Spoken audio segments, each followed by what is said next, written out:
Railway സ്റ്റേഷനിൽ വെച്ച് കണ്ട തെരുവിൻ്റെ മക്കൾ, ദൈവത്തിൻ്റെ സ്വന്തം മക്കൾ, ആ കുഞ്ഞിനെ, സ്വന്തം കുഞ്ഞിനെ പോലെ തന്നെ ആ സഹോദരി ഒന്ന് കയ്യിലെടുത്തു. അതിന് ശേഷം നടന്ന ആ ഒരു സീനുണ്ട്.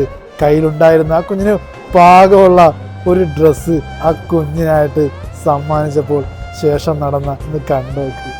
ആ കുഞ്ഞിനെ എടുത്തിട്ട് ഓടിയേട്ടാ അവര്, ആ ആങ്ങളെയും പെങ്ങളും എല്ലാവരും കൂടെ എന്താ പുതിയ ഡ്രസ്സ് ആ കുഞ്ഞിന് ഇടിപ്പിച്ചു കൊടുക്കുക. എല്ലാവരും കൂടെ കൂടി അവരുടെയൊക്കെ ഒരു സന്തോഷം നോക്കിക്കുക അല്ലേ.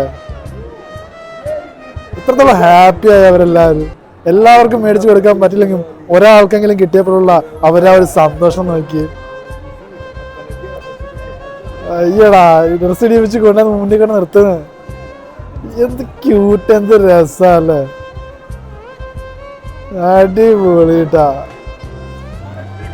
അവരെ ഒരു ദിവസം തന്നെ മനോഹരമായി കൈ കൊടുത്തിട്ടാ. ആരാണെന്നോ എന്താണെന്നോ ഒന്നും അറിയില്ല ആ സഹോദരി. എന്തായാലും അടിപൊളി.